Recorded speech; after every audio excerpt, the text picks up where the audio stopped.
nasce com um propósito. E o manifesto da nova coleção é um contraponto ao crescimento da grande malha, da grande trama, da grande inteligência artificial, da Matrix. E é em pró das tramas feitas por mãos brasileiras. Um elemento local e global que veio da Europa no século XVIII, a princípio para produzir as roupas da família real portuguesa e que ganhou autoralidade. Uma trama made in Brasil, pensada no Brasil, por comunidades brasileiras e ganhou autoralidade inclusive regional. É possível você perceber a origem das rendas brasileiras, a renda baiana, a renda sergipana, a renda pernambucana, cada uma com as suas características. E é baseado nisso e no pensamento do Victor Joseph Papanek, que diz que a única coisa importante sobre o design é como ele se relaciona com as pessoas, que surge a nova coleção, a coleção Rendas, que acredita que o design pode mudar o mundo, ele pode deixar o mundo mais belo e ele pode unir os fazeres como uma engrenagem que una as pessoas. Um design social que é feito por mãos brasileiras, por indústrias brasileiras e que trazem as nossas memórias brasileiras, as nossas memórias de uma vida. Uma utopia possível, aonde o handmade tem uma intersecção com factory made. Esse é o futuro que eu acredito. Muito mais que objetos, temos os objetos que falam e que contam histórias dentro da nossa casa. Essa é a utopia de um design possível.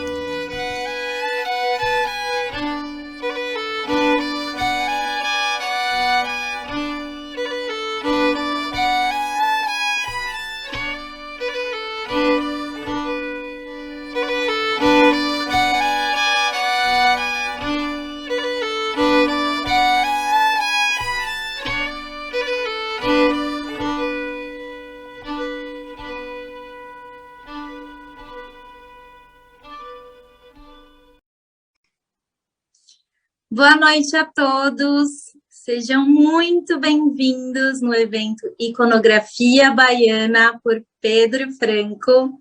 Eu sou a Beatriz Mata e hoje eu vou conduzir esse bate-papo com ele, o Pedro, que é um dos maiores nomes do design brasileiro, que marca a presença há mais de 20 anos no maior evento de design, o Salão de Milão. E a gente também não pode esquecer que o Pedro é diretor de arte da indústria brasileira Lotof Brasil. Pedro, seja muito bem-vindo, é um prazer estar dividindo a telinha aqui com você e estou ansiosa para esse bate-papo. Bia, boa tarde, tudo bem? Um prazer, sempre, para mim é sempre um prazer falar sobre isso que eu amo fazer, que é trabalhar com design, trabalhar com a cultura brasileira, e então falar sobre isso, esse bate-papo, ele que você vai conduzir, ele é muito, muito bacana, eu fico muito contente de estar aqui falando sobre essa nova coleção, sobre esse novo portal que a gente está lançando no dia de hoje. Bacana, Pedro. Eu separei algumas perguntas aqui para a gente falar bastante sobre esse lançamento dessa coleção, e eu acho que a pergunta mais importante é: você teve algum motivo especial que te fez escolher a região da Bahia? Ô Bia, você sabe que eu acho que toda coleção ela tem que nascer com uma alma, né? Ela tem que ter um porquê existir, e sempre tem aquele momento de epifania, né? Então, eu tive na Bahia, na verdade eu venho frequentemente nos últimos anos indo ministrar palestras na Bahia, mas tem um momento que me marcou muito, que foi durante um evento que é a Flipelô, né? O evento de literatura que acontece ali no Pelourinho. E eu estava por lá encontrando artistas de todas as regiões do Brasil, indígenas, de diversas regiões, de grandes cidades do mundo, metrópoles de todo mundo, e artistas locais, né?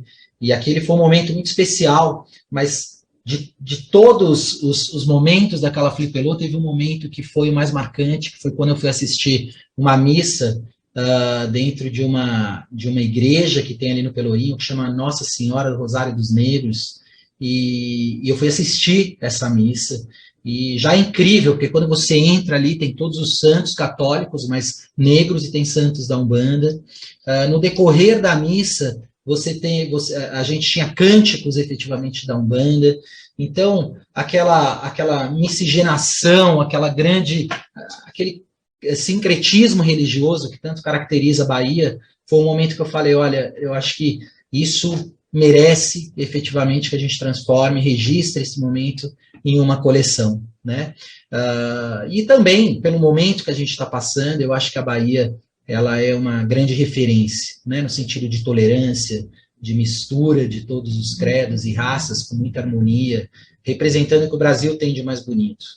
Então, a partir daquele momento, eu decidi registrar e transformar essa coleção para ser apresentada no Brasil e no mundo, que é a coleção Bahia. Então, esse foi o momento, foi o porquê dessa coleção da Bahia. Agora, obviamente, que depois a gente vai se apaixonando cada vez mais, né? Mas aí é o que a gente vai conversar no decorrer desse nosso bate-papo, e que envolve um pouco desses artesãos e dessa fauna e dessa flora, desse folclore baiano. Com certeza. E pensando nisso, né, Pedro, para quem te acompanha há um bom tempo, sabe que todas as suas coleções são baseadas em regiões brasileiras, e eu queria que você relembrasse essas outras coleções antes da gente entrar a fundo na Bahia.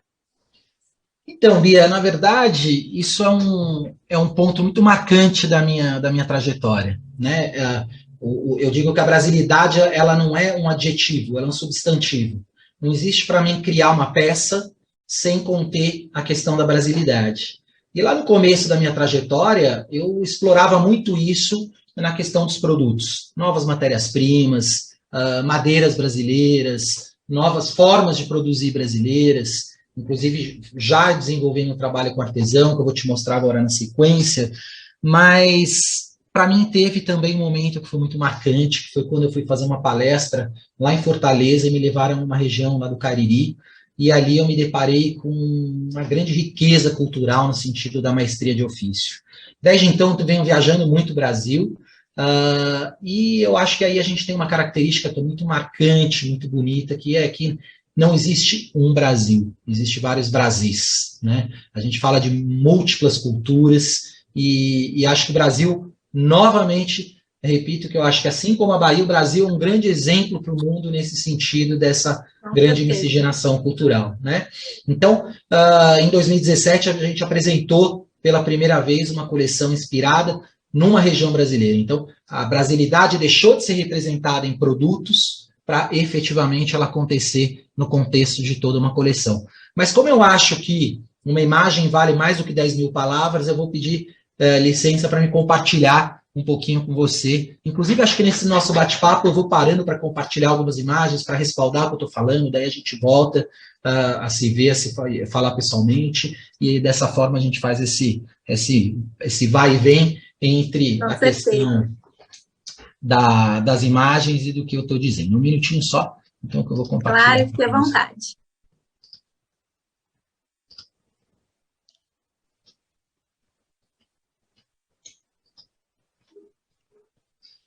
Bom, Bia, primeiramente, eu queria agradecer também, né, ao Sebrae, que está oferecendo esse nosso bate-papo e que é o nosso principal apoiador aí nesse portal da iconografia baiana, que a gente tanto vai transcorrer e falar aí no decorrer dos próximos minutos, né? Aqui eu queria embasar um pouquinho essa questão que eu te dizia, de que a brasilidade, ela é uma parte integrante do meu trabalho. Não existe o Pedro criar uma peça em função de alguma referência internacional, eu só crio em função das minhas raízes brasileiras. E aí eu coloco, então, alguns momentos que foram muito importantes no decorrer dessa minha trajetória, mas onde nós vemos que a linha em comum. Lá em 2002 eu trabalhava com novos materiais, como a gente vê essa chaise longa que se chama Macunaíma, feita com látex de seringueira. Em 2009 eu tive o meu primeiro trabalho com uma comunidade artesã, foi uma comunidade lá da região da comunidade de Zumbi dos Palmares, ali em Curitiba, e eu fiz esse sofá, que era todo feito de fuxicos. Em 2010, eu desenvolvi a minha peça Antropófago, também com essa comunidade que fazia aqueles tapetinhos de fuxico. E, por fim, lá em 2013, eu comecei a representar a minha brasilidade através da pesquisa de novos materiais, porque o Brasil é um grande terroir, né, de novos materiais, de novas matérias-primas. Então, aí você vê que existe sempre o ponto brasilidade nessa minha trajetória. Opa.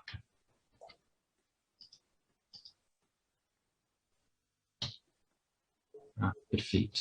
E aí, indo para... E essa questão da brasilidade, Bia, estava travando um pouquinho minha tela, ela foi muito importante também na divulgação, né, do meu trabalho, porque eu digo sempre que meu trabalho ele tem um propósito a mais, que é sempre levar um pouquinho desta característica, dessa questão aí da brasilidade, de questões que são únicas nossas em todo o mundo.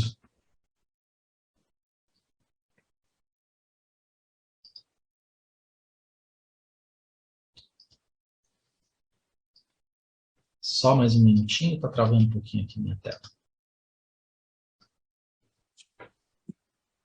É tanta coisa linda, Pedro, que eu não sei nem por onde começar, viu? Obrigado, Bia. Mas aí chegando, então, no ponto da sua questão, né, indo direto ao ponto. Para mim, teve um grande divisor de águas quando eu deixo de pensar só o produto com brasilidade, eu começo a pensar toda uma coleção representando essa brasilidade, essas regiões brasileiras, né? Você sabe que eu, como criativo, a partir do momento que eu comecei a descobrir cada vez mais essa nossa cultura tão plural, eu comecei a perceber que eu nunca vou ter um lapso criativo, porque fonte de inspiração é o que não falta neste país. Aí, efetivamente, é uma imagem da minha visita a essa região no interior do Ceará, que se chama Santana do Cariri, e dentro dessa região eu descobri uma série de mestres de ofício, né? Então, a gente tem ali a questão, por exemplo, as histórias são ainda contadas com a questão da xilogravura, né, feita por artistas locais. Esse é um mestre que se chama Zé Lourenço. As imagens das famílias lá no Cariri, eu fiquei muito emocionado com isso, elas são ainda pintadas, né? Vocês têm até aqui no canto aqui do meu fundo aqui, você tem o meu retrato pintado por esse mestre ali do interior do Ceará, que se chama Mestre Abidon. E toda a questão da fé dele se caracteriza muito nesse trabalho feito por uma comunidade que chama Mestrinosa, e que são todos santos feitos à mão, né? E eu decidi, então, levar o Cariri para o contexto da minha coleção.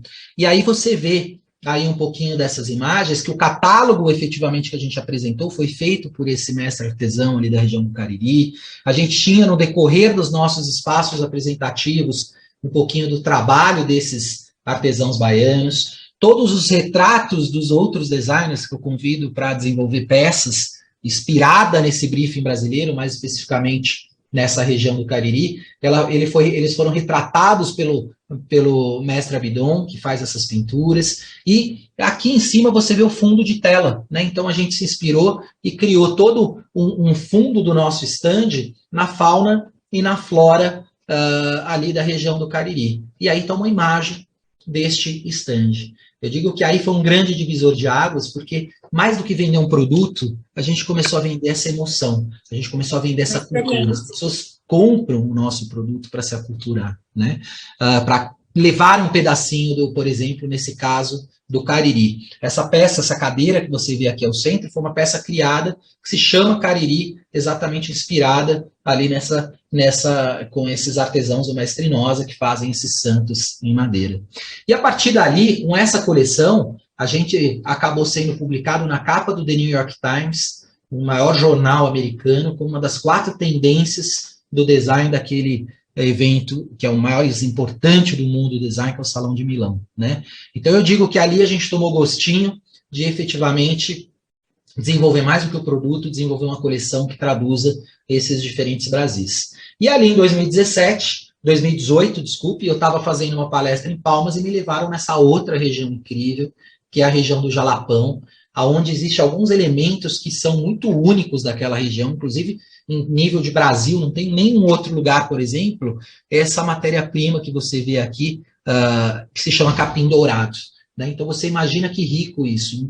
Em pequenos quilômetros quadrados, em todo o mundo, é só ali que se produz essa matéria-prima, que até parece produzida, né? Mas, na verdade, ela é o capim dourado, uma matéria-prima 100% natural e exclusiva dessa região do Jalapão.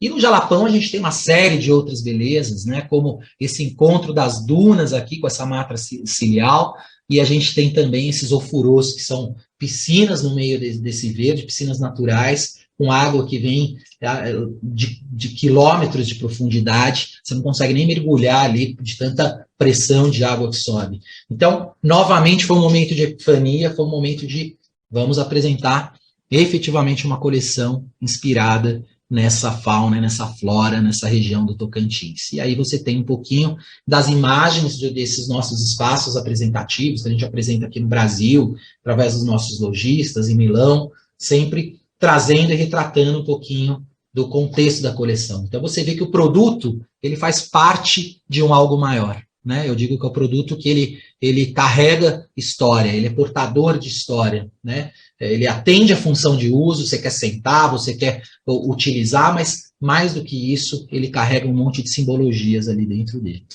E por fim, a nossa última coleção desenvolvida, que foi inspirada na ilha de Fernando de Noronha, no pôr do sol mais lindo que eu vi na minha vida, que tem todos esses degradês de laranja possíveis, imagináveis. Foi realmente assim, maior quantidade de diferentes tons de laranja que eu podia imaginar na minha vida, além de personagens locais, como esse Túlio Grande, que é um capítulo à parte.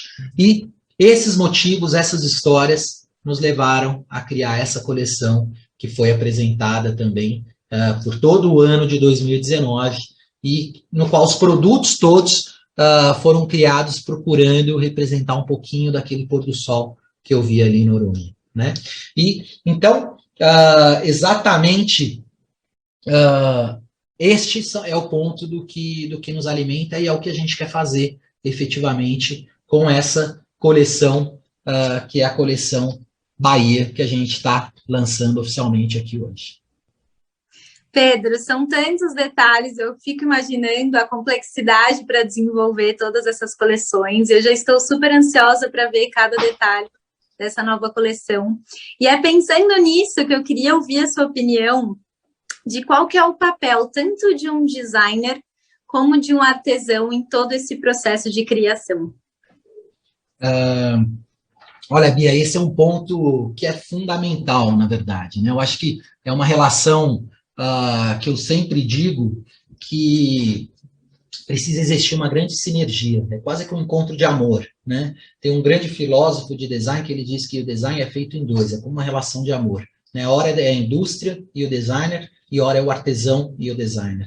E no decorrer desses próximos slides, eu vou compartilhar um pouquinho de histórias que são realmente histórias de amor no sentido de que o artesão, ele efetivamente, como quando ele faz o trabalho à mão, ele está deixando um pedacinho do coração, da alma dele ali, né? E o designer também, ele deve pensar e deixar um pedacinho do coração quando ele está criando, quando ele está desenvolvendo uma peça. Então, eu acho que essa intersecção entre o saber do designer e o saber do artesão, ela é fundamental. Agora, existe um ponto que eu acho que é muito importante. Não existe um saber maior. O meu saber não é maior do que nenhum desses artesãos que estão trabalhando comigo. Pelo contrário, eles são portadores dessa nossa ancestralidade. Né? Então, o que nos traz até esse momento que nós somos hoje, que é a nossa alma, é a quantidade de histórias que a gente carrega. E, efetivamente, quem simbologia isso, a origem, inclusive, antes do termo design, ela vem do artesão, né? Desse mestre de ofício, desse artífice que se apaixona por uma matéria-prima e transforma ela. Então, isso é uma relação de intersecção, que eu deixo um pedacinho do meu coração e eles põem um pedacinho do coração deles. Agora, se eu efetivamente trabalhar com eles só para eles reproduzirem aquilo que eu quero, aí é um caminho errado, porque eu estou fazendo eles desconstruírem toda uma história que vem até hoje. Então, eu digo sempre assim, essas peças que eu estou apresentando são cocriações. Não são peças que, de forma alguma, eu vou impor a minha estética. Existe uma intersecção entre o senso estético e saberes do artesão, junto do meu senso estético e dos meus saberes. Eu acho que isso é fundamental. E é assim que a gente, inclusive, acaba chegando num design com propósito, né? Um design que carrega aqui, mais do que atender a função de uso, ele carrega um porquê existir.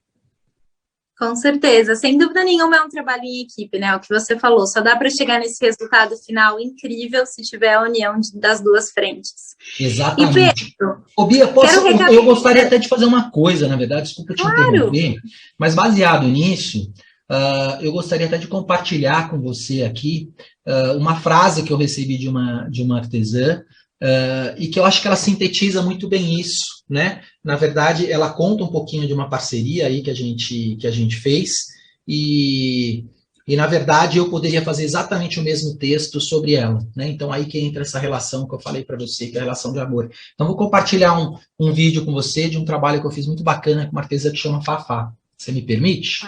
Óbvio, com certeza. Fique à vontade. Com licença.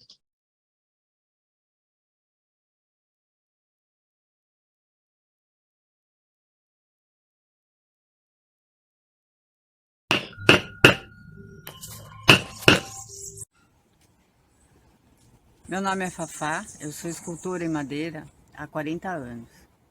E eu nunca havia trabalhado em outro material que não fosse madeira.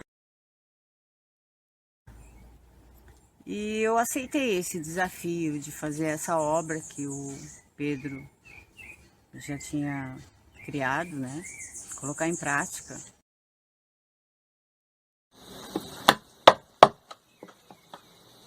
E foi se tornando um desafio mesmo, né? E eu vi que é possível nova possibilidade e eu sou muito grata por ele ter acreditado em mim, que eu não acreditava que eu fosse capaz de fazer esse trabalho. Porque esse material, ele fala com você, né? Então você tem que respeitar. Eu moro numa região úmida e um dia tá seco, um dia tá úmido. E eu tinha que esperar a melhor hora para poder mexer na madeira. E foi muito bom ter tido essa experiência. E saber que é possível, né? Você trabalhar com material totalmente ecológico. Eu já procuro isso na minha carreira. Eu já trabalho com madeira de reaproveitamento, de obras, de podas urbanas. Mas esse novo material foi muito inovador para minha carreira.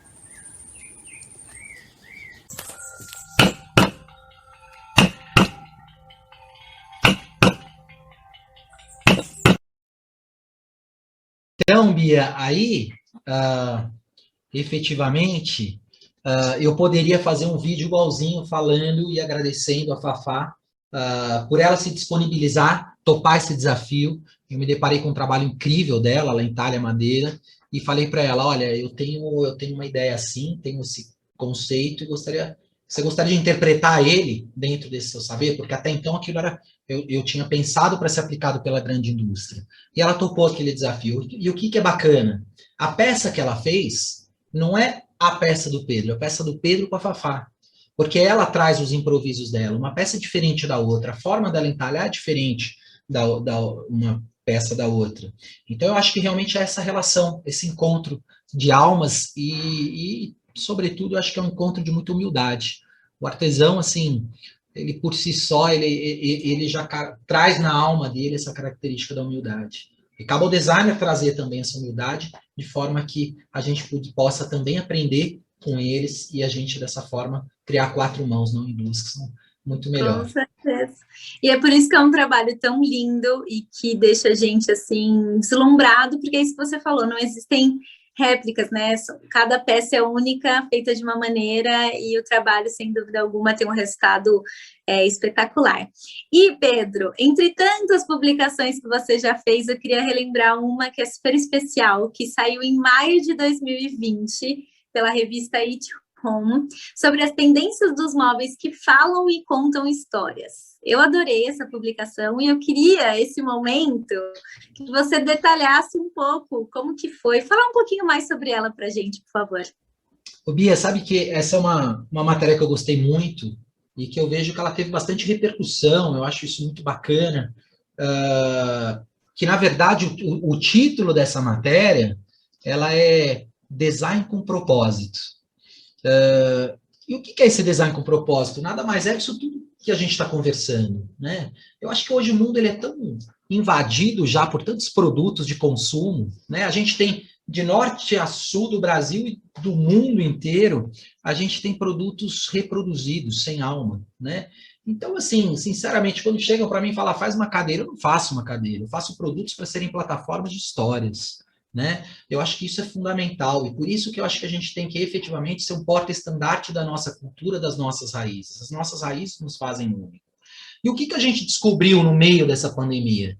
A gente descobriu que os produtos falam, né? Que os produtos contam histórias. A gente ficou dentro de casa, muitos momentos sem poder sair, e aí a gente olhava aquele cantinho, aquela cadeira plástica, e não fazia sentido para a gente. Mas, por outro lado, quando eu olhava aquela memória, aquela cadeira lá da minha avó, que ela costumava sentar ali, aquilo é um produto cheio de histórias, é um produto que alimenta a minha alma. Aquela lembrança que eu trouxe de uma viagem, ela alimenta a minha alma.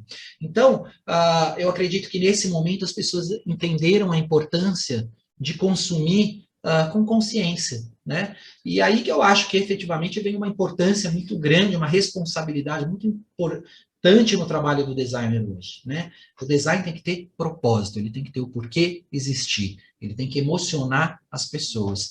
Então, sobre essa tua pergunta, o contexto desta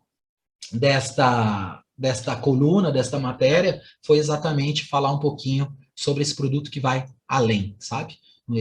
Agora, obviamente que o contexto de por que o produto é pensado, né? Por que o produto efetivamente, qual o ponto de inspiração? Não é só uma questão dele ser feito do jeito X, Y, Z, né? Mas é que ele tem um pouquinho de almas, de histórias da sua própria cultura e que você se identifique com ele. Com certeza, eu acho que toda essa responsabilidade de não só produzir por produzir, também tem um pontinho aí que linka com a minha próxima pergunta, que é como você condiciona a sua criação à sustentabilidade?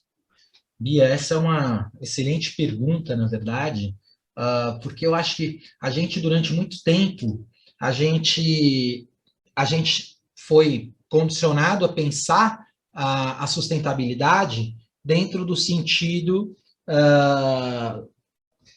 da natureza, né? A sustentabilidade, efetivamente, do ecologicamente correto, que está certíssimo. Isso é uma coisa que ganha cada vez mais força e a gente vê que não existe mais o dia de amanhã, existe o dia de hoje, né? Quando a gente fala de sustentabilidade, você não está mais falando de um futuro distante, você está falando dos seus filhos, né? Então, acho que isso é um ponto que ele é fundamental. Mas existe algo a mais, né? Existem outros pontos desse ser sustentável, né?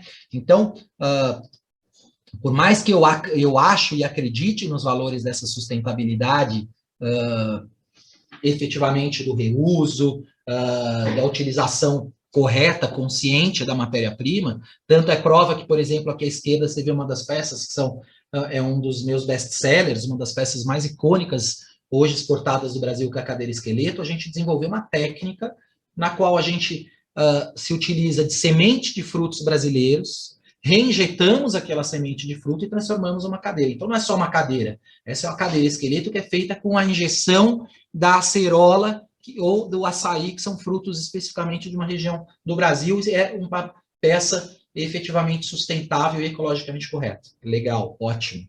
Mas existem outros pontos que eles precisam ser levados em consideração, né? Como eu acredito no design como uma engrenagem para esse mundo melhor, eu acho que é fundamental que o design seja também socialmente correto, né? E como que ele é socialmente correto? O design, ele pode alavancar e deve alavancar a indústria, né, trazendo produtos com mais competitividade, com mais entendimento, mas ele também precisa trazer junto pessoas, trazer junto a nossa cultura, a nossa memória, comunidades, né? Aqui à direita eu estou colocando, por exemplo, aquele sofá que eu mostrei para você, que foi desenvolvido lá em 2009 e que eu fiz com uma comunidade lá da região de Zumbi dos Palmares, e que era vizinho de uma fábrica que eu trabalhava, então, que eu desenvolvi uma coleção que se chamava Roncone.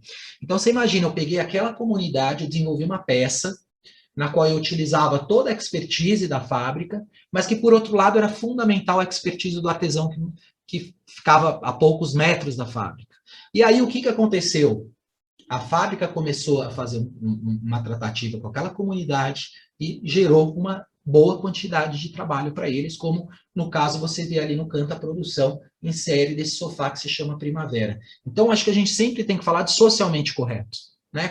Para a gente ter um mundo melhor, é na questão, né, da consciência ecológica, mas é também na consciência social.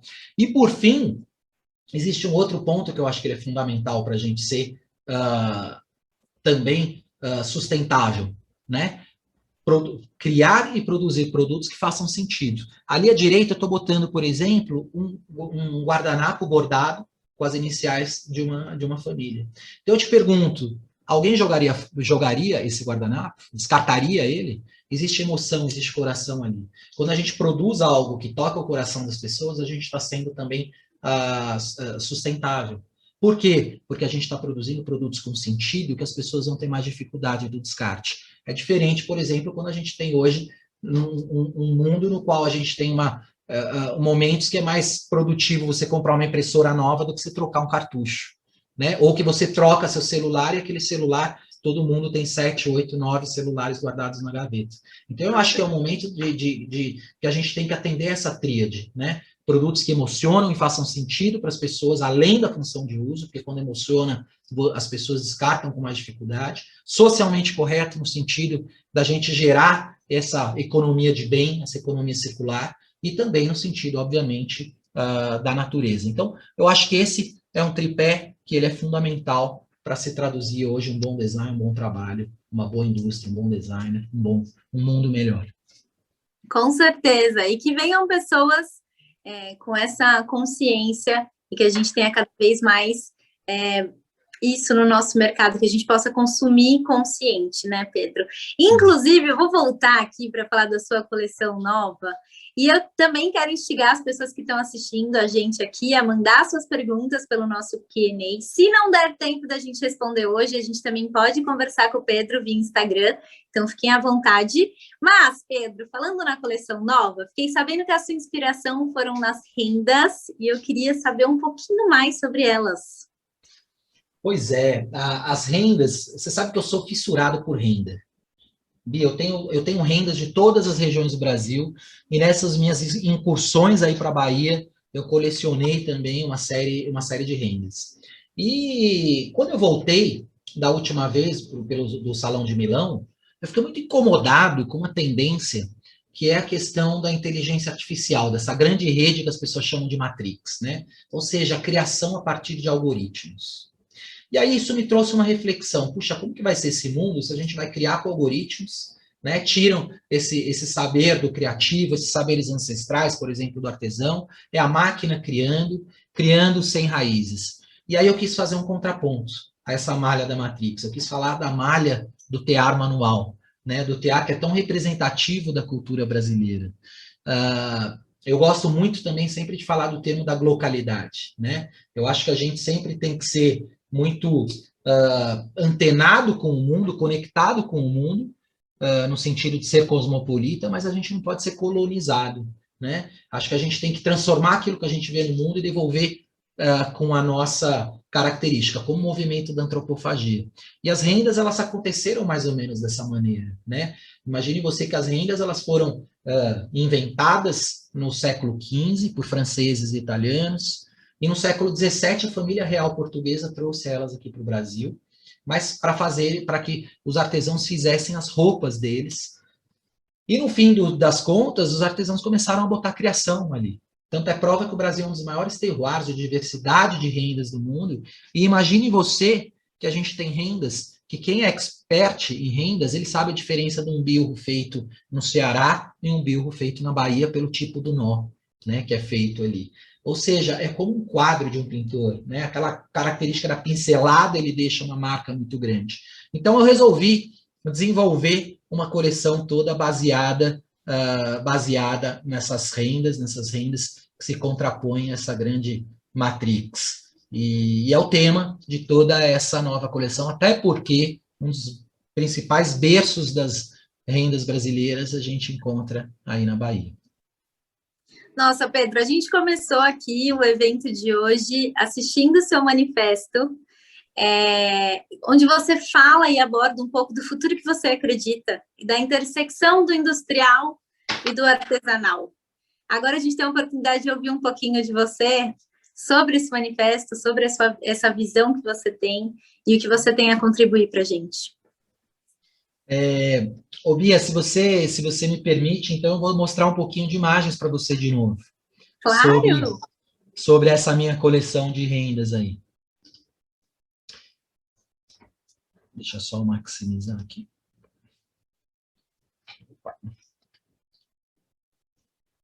Olha, Bia, aqui tem um pouquinho dessas rendas que eu coleciono, e mais especificamente as rendas que eu trouxe dessas minhas incursões da Bahia. Mas você sabe o que eu acho muito mágico também dessa questão das rendas? É que elas efetivamente trazem essas características únicas, conforme eu dizia para você, mas eu acho que também existe um outro ponto que é muito importante a gente pensar em trabalhar com essas rendas. Imagine você que quando eu comecei a trabalhar, eu tinha uma artesã, a dona Terezinha, que eu tinha comprado uma renda muito incrível dela, feita com linha de carretel. E no decorrer do processo, quando eu voltei, já eram passados 2 anos para encontrá-la, ela tinha falecido, e aquela expertise dela, nenhum dos netos, nem dos filhos quiseram aprender. Eu fiquei muito triste com aquilo, e resolvi efetivamente homenageá-la e buscar uma forma de eternização daquela renda. E nessa coleção, eu vou mostrar também um pouquinho desse processo de eternização. A eternização do saber artesão ela é fundamental para a permanência da nossa cultura, né? E dentro disso que você dizia, dessa questão do processo industrial, eu fiz esse manifesto que eu vou te pedir licença para mim ler, que é Industrial e Artesanal, as tramas manuais que contrapõem a grande rede da Matrix. A alta tecnologia não substitui, mas dá as mãos para a artesanalidade. O design transforma-se numa plataforma que impulsiona o trabalho do artesão e movimenta a indústria. Os produtos realçam os valores da memória afetiva, realçando os arquétipos sociais. Então, efetivamente, este é um ponto que eu quis trabalhar nessa coleção. Demais, Pedro, demais, demais. Eu acho que uma coisa que eu sou apaixonada por essa peça, que é da sua coleção, a sua poltrona Under, que eu queria falar um pouquinho dela, porque eu fiquei sabendo que tem novidade dela, que ela ganhou uma nova versão, agora ela está sendo produzida em Ponta Cruz, e eu queria muito saber como foi a ideia de fazer essa nova versão dela.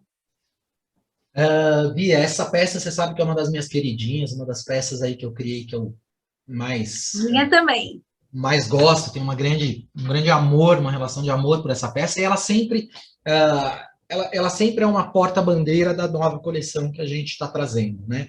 Ela já ganhou o Rosa do Sertão do Cariri, ela já foi apresentada com o degradê do Porto Sol de Fernando de Noronha, mas agora ela ganhou uma questão especial, porque agora ela não é mais só feita e pensada pelo Pedro e Christian, mas também agora ela ganhou um pouquinho de improviso e da expertise de uma artesã baiana que eu conheci numa feira e fiquei encantado com o trabalho dela, que é a dona Ana Caires. A dona Ana Caires, ela trabalha com a técnica do ponto cruz. E quando eu me deparei ali com aquele trabalho da Ana Caires, meus olhos marejaram, porque quem não se lembra de uma tia, de uma avó, fazendo aqueles panos, aqueles guardanapos de ponto cruz, né? E aí eu convidei a dona Ana Caires nessa ocasião para que ela repensasse essas minhas tiras da Under Construction e trouxesse um pouquinho desse saber dela, e eu vou compartilhar com você agora este trabalho sobre a interpretação da dona Ana Caires. Está aí ela, a dona Ana Caires, fazendo os pratos, os bordados dela, incríveis. À direita, estou mostrando para você aí um zoom desse trabalho. E aqui, opa, só mais uma. E aqui você vê como ela reinterpretou a poltrona Under Construction, né? Então, o que acontece? A partir desse momento, ela ganha uma união, né, dos meus saberes com os saberes da dona Ana Caires. Nenhuma é igual, porque à medida que ela vai bordando em diferentes partes do tecido, na hora do trançado ela cria um contexto diferente. E o que eu acho que é muito legal disso?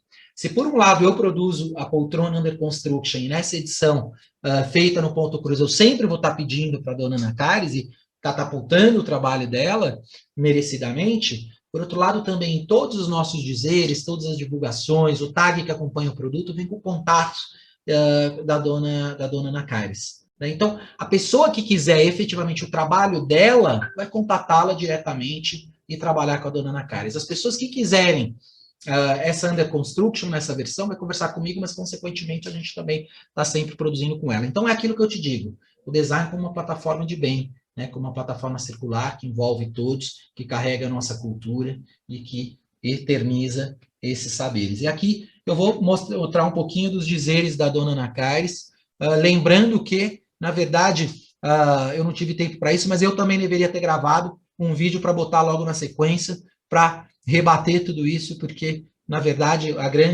o grande beneficiado disso tudo sou eu. Né? Outro dia eu apresentava numa live esse trabalho e me falavam, puxa, que bacana você fazer esse trabalho com artesão, poxa, é importante pensar nisso. Eu falei, olha, eu não estou sendo bonzinho porque eu estou fazendo isso.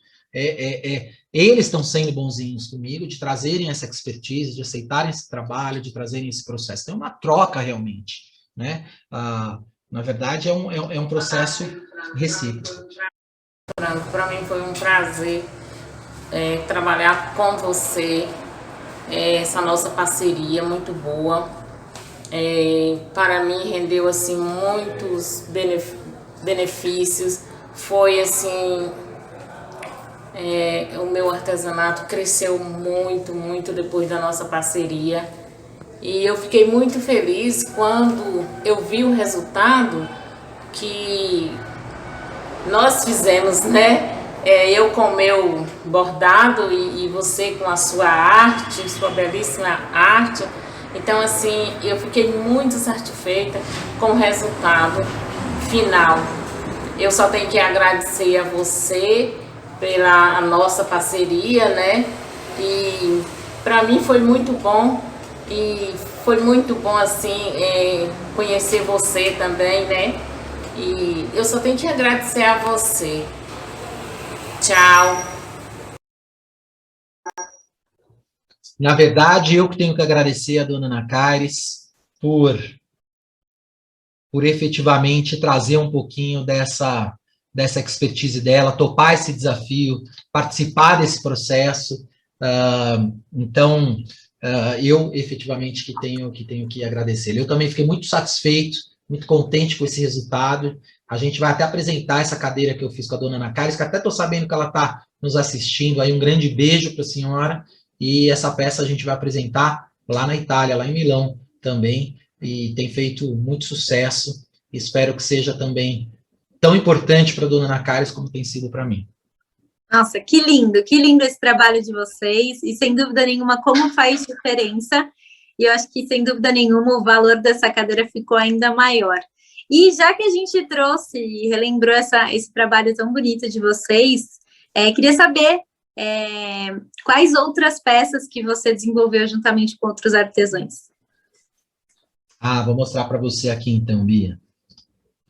A Bia, tem um ponto também que eu gostaria, antes, né, da gente falar dos outros artesãos, tem um ponto também que eu gostaria muito de te mostrar, que é essa questão desse trabalho que a gente faz com o artesão. Também existe uma via de mão dupla, né?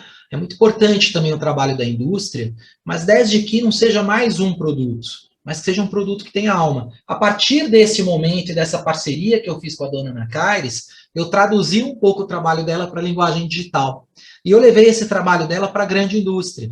E aí, olha que legal, em vez de ser, a gente tem um tapete que virou um porta-voz dessa cultura baiana, que se amplifica. A gente tem, efetivamente, também para a indústria, é muito importante ele ter produtos que são únicos, que tragam essas nossas raízes, né?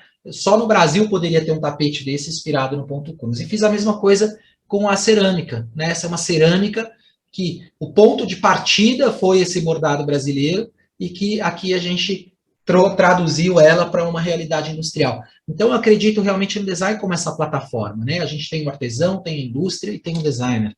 E essa união, essa intersecção entre as três partes. Para a indústria também é muito importante está antenada, está alinhada com esse trabalho de artesão, como eu mostrei ali no que eu fazia lá em 2008. Agora, falando um pouquinho sobre essa questão dos outros artesãos, eu vou mostrar aqui para você alguns outros pontos que são super legais, como efetivamente esse aparador que se chama Renascença, e no qual existe sempre essa tensão, né, do feito do industrial e do feito à mão.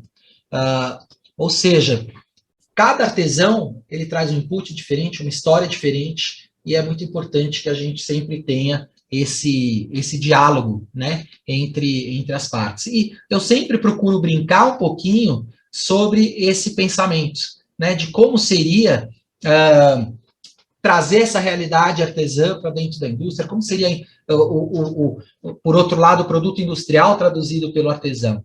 Eu acho que esse é um ponto sempre muito, muito importante, né? Então, eu tenho aqui este trabalho aqui que eu vou te compartilhar agora, que foi feito com a Fafá, que eu compartilhei ali com você agora há pouco.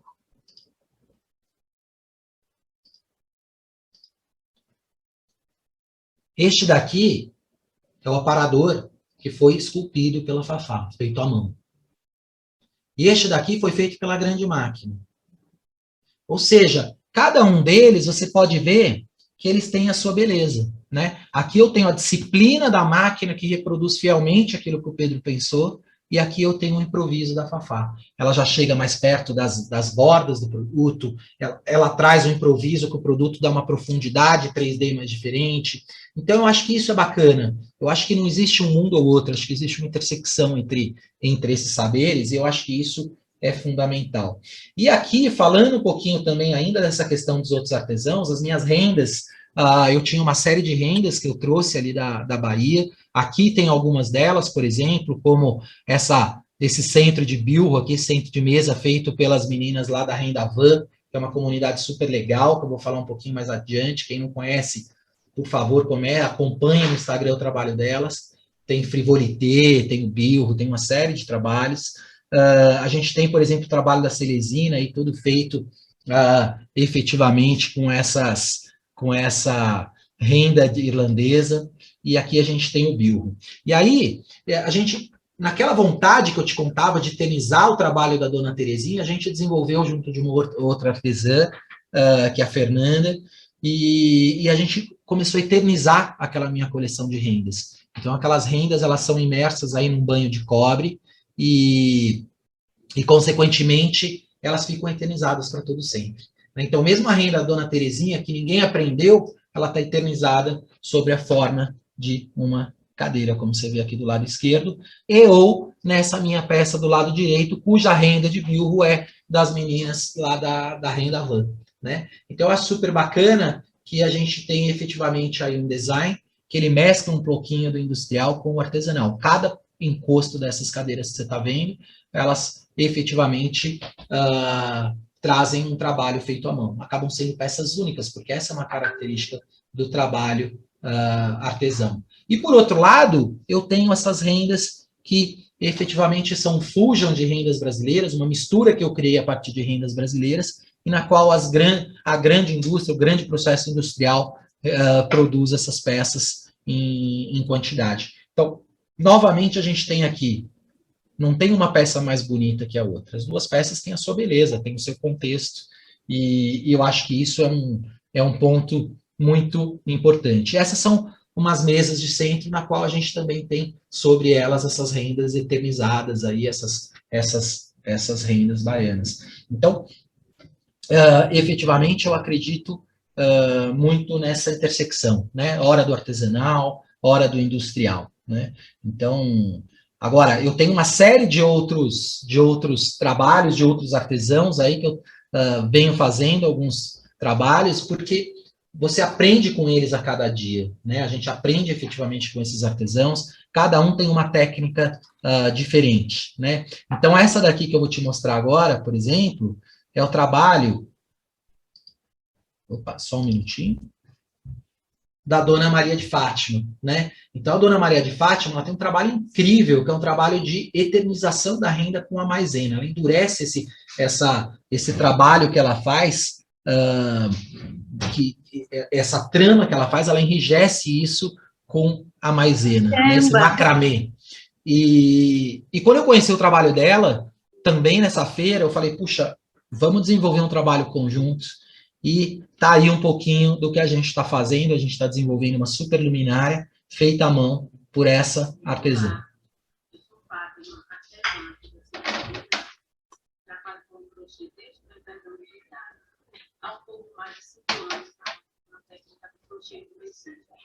E foi a partir do momento que eu conheci o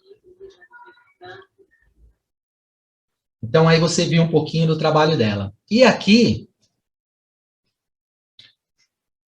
eu queria falar um pouquinho também sobre a questão dos outros artesãos. Tem sido fundamental para mim, Bia, esse trabalho junto do Sebrae, né? A Tatiana, que é uma profissional do Sebrae, sempre tem me guiado nessas perguntas. Eu acho que esse é um processo fundamental, porque eu sempre digo que a gente sempre tem um olhar forasteiro.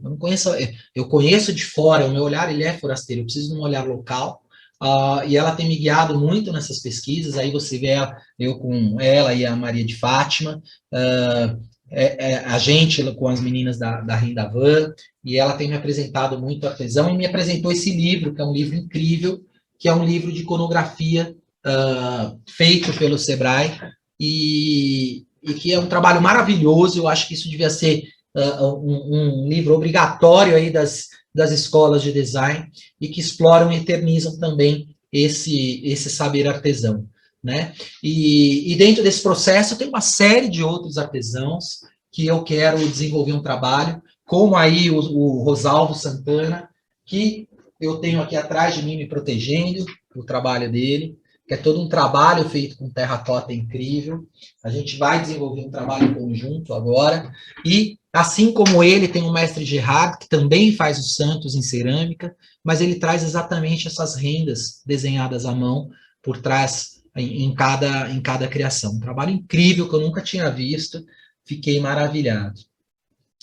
A gente vai desenvolver um trabalho também com essa artesã Geisa, uma comunidade quilombola baiana, e que, não sei se dá para vocês verem ali no cantinho, meu terço, todo feito em madeira, e é um trabalho muito específico, que ela usa também sementes de frutas ou madeira para fazer um trabalho artesanal. Então, a gente vai desenvolver um trabalho, além, obviamente, que nem eu te falei, das meninas da Rendavan, uma vez que a coleção é pensada, inspirada nas rendas, e ainda tem muita coisa aí para a gente pensar, criar, como, por exemplo, o trabalho incrível que elas fazem, que é o trabalho frivolité, né?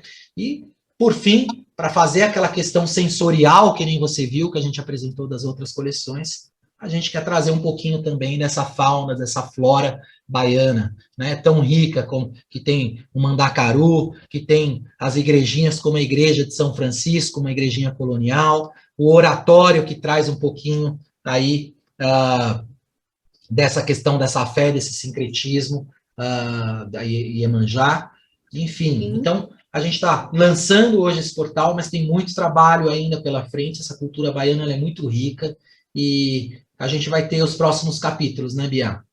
Com certeza. Pedro, a gente está chegando nos nossos minutos finais. Eu queria uma noite inteira aqui de bate-papo com você. Tem muita coisa boa para vir, muita novidade. Já deu para deixar um gostinho para a gente. Para as pessoas que perguntaram, esse webinar ele vai ficar gravado, depois disponibilizado tanto nas redes sociais do Pedro quanto no portal. E, Pedro, para finalizar a noite de hoje, meu muito obrigado. E eu queria que você falasse para a gente qual que é o legado que você espera deixar para a região. Bia, essa é uma excelente pergunta, né? Conforme eu te falei, eu acredito no design como uma plataforma, né? E o que vale disso tudo é o que ele vai deixar. O Pedro passa, as peças passam, mas o que fica efetivamente são essas pessoas do lugar. Então, você sabe que o design ele acaba acarretando uma série de questões. Quando ele é apresentado sob essa forma 360 graus que a gente quer apresentar, ele potencializa turismo. Imagine você, quando a gente apresentou, por exemplo, a região do Cariri, a gente teve gringos ali, quando a gente apresentou numa feira de fora, falando que gostariam de ir lá fazer uma imersão, conhecer um pouquinho daquele trabalho manual, né? A gente, efetivamente, eu não quero só trazer o artesão para junto das minhas peças, mas eu quero levar as pessoas que me acompanham, que me seguem, que acompanham o meu trabalho, para todos esses artesãos, para terem contato direto, né? Porque eu acho que esse é um ponto muito... Eles são muito generosos comigo, eu também tenho a obrigação de ser muito generoso com eles, é sempre uma troca, e eu quero efetivamente exponenciar o nome desses artesãos, assim como eles me ajudam a exponenciar o meu trabalho. Então, o que eu acho bacana disso tudo é uma independência, né? A gente catapulta, a gente amplifica a região, mas o que fica depois é o caminho à frente para esses artesãos, o que a gente vai trazer de visibilidade para a região, uma vez que a gente está contando essas histórias, e a gente já tem uma série de mídias, uma série de publicações que vem acontecendo em função desse trabalho, e a gente efetivamente faz a questão efetiva de deixar esses contatos diretos, dar essas coordenadas diretas, para que efetivamente se frutifique muitas outras coisas a partir desse momento. O design joga uma sementinha ali para que floresça por si só aquela região e o trabalho maravilhoso desses artesãos. Ai, com certeza, Pedro, novamente, muito obrigada pela sua disponibilidade. Com certeza a gente aprendeu muito com você e que venham novos encontros, tá bom? E muito sucesso na sua nova coleção. Bia, muito obrigado. Adorei tuas perguntas aí e a oportunidade para falar esse trabalho. Agradeço também ao Sebrae, que nos possibilita esse momento aqui, esse encontro tão frutífero e que novos capítulos vão estar por vir aí, sempre com esse apoio do Sebrae. Muito obrigado. Tchau, boa noite a todos.